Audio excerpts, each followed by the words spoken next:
This video is sponsored by Brilliant. So if you know about the history of the Middle Ages, you've probably heard of guilds before. The idea continues to be in our culture, in fantasy stories and games. But what were they really? And what was life like as a member of a medieval guild?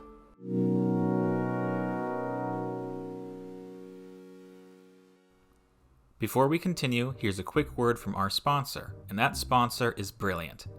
So, while this channel has focused mainly on history and social sciences, it's called the Generalist Papers for a reason.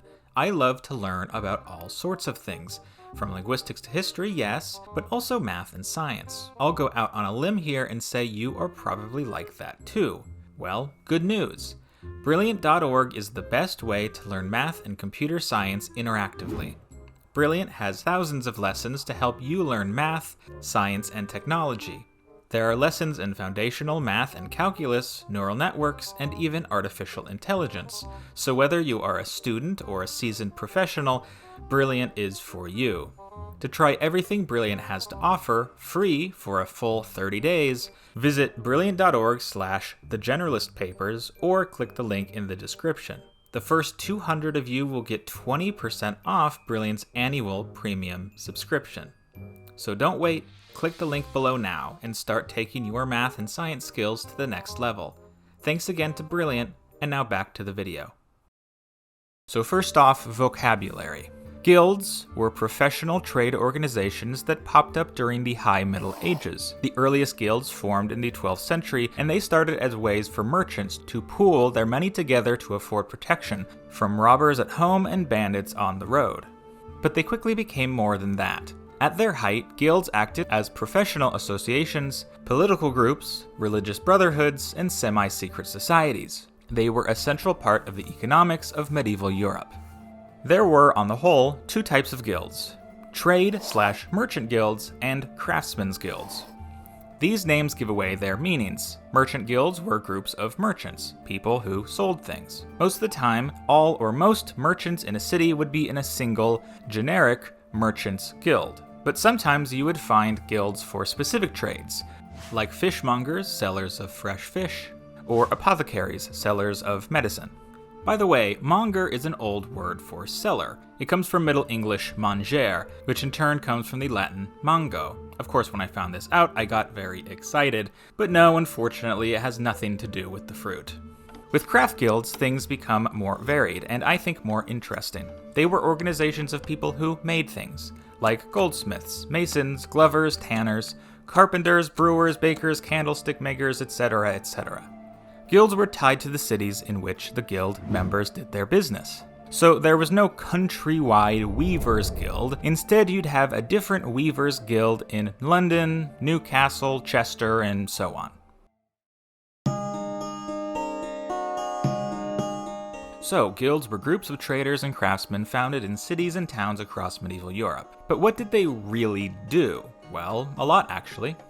Their main purpose was to oversee their specific trade, to ensure the goods made and sold by their members were up to the right quality, and to promote their trade to the citizens of their city. But they did more than that. They oversaw the training of new craftsmen and set educational requirements for them. They were also religious organizations, often having rules in their charters about church attendance and religious observance. They were philanthropic, giving some of their money to the poor and caring for the widows of their deceased guild members.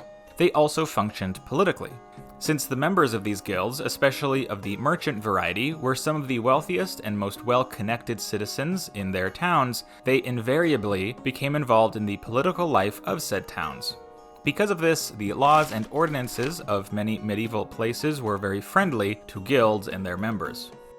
This leads us to some of the negatives of guild culture.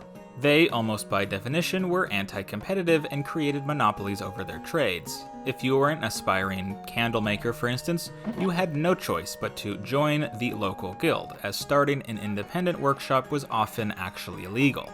They were also very exclusive. Not just anyone could become a guild member, and those lucky enough to become one held special privileges and powers other commoners did not.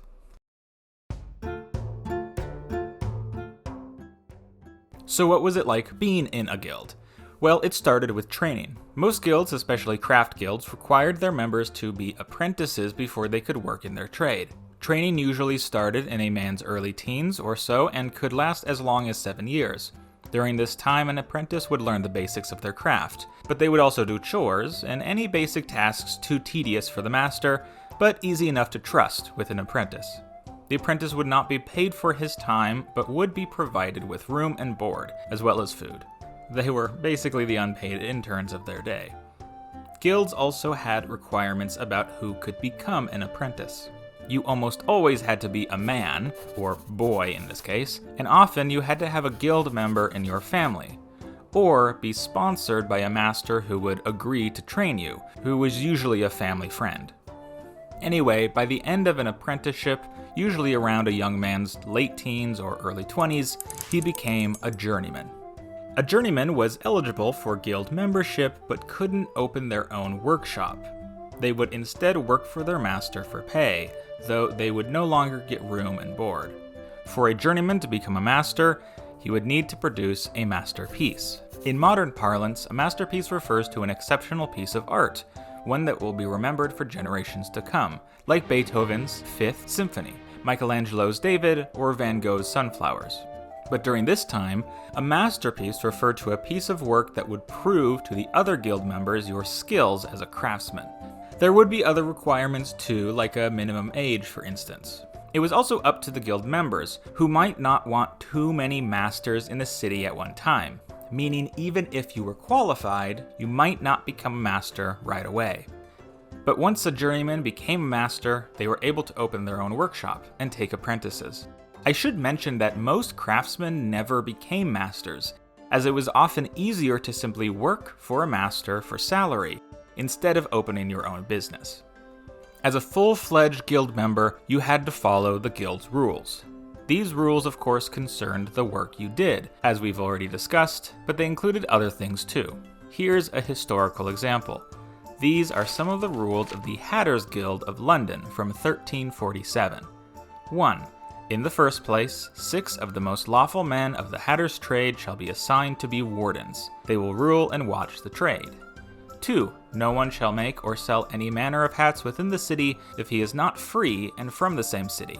If anyone is caught violating this rule, he must give up the hats that he made or offered for sale. 3. No one shall be made apprentice in the hatter's trade for a term of less than 7 years. Anyone who receives an apprentice or any other manner shall lose his freedom until he buys it back again. 4. Some workmen in the trade have made hats that are not high quality, and this deceives the common people and brings great scandal, shame, and loss to good folks of the hatter's trade. Therefore no workman in the trade shall do any work by night, but only in clear daylight, when the wardens may openly inspect their work. Anyone who does otherwise shall pay a fine to the Chamber of Guildhall for the first and second offense, and the third time he shall lose his freedom. As you can see, these rules set the structure of the guild, who can be part of it, how long they had to train, and rules for how to work. I should mention specifically the office of warden. Wardens were in basically all guilds, and they were the most senior and respected members. They had the responsibility of making sure the other guild members were following the rules. So those rules covered professional standards. Here are a couple of rules from the Glovers of London from 1354 that show some other types of rules. 1.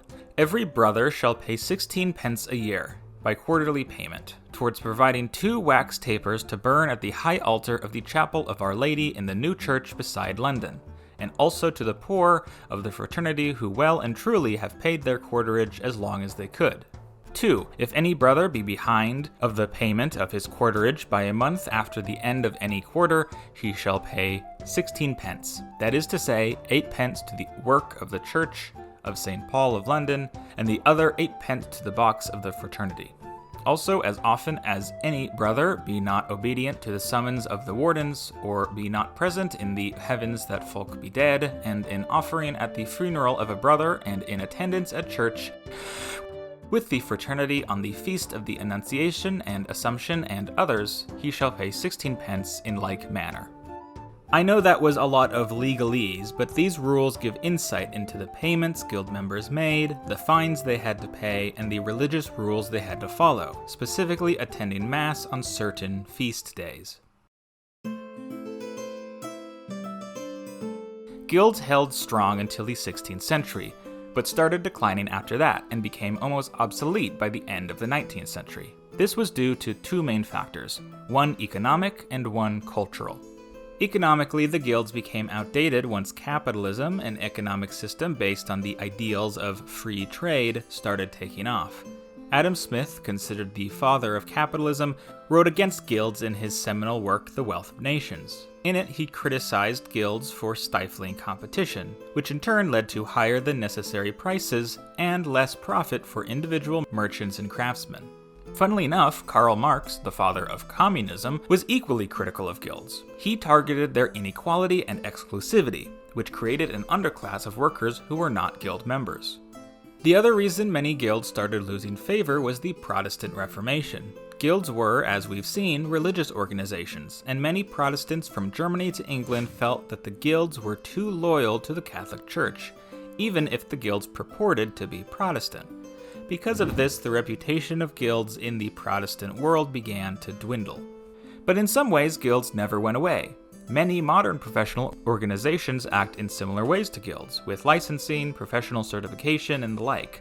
There are also some guilds that still exist. In the City of London, there are 110 guilds, called livery companies, that still operate in the city and are an integral part of the running of said city.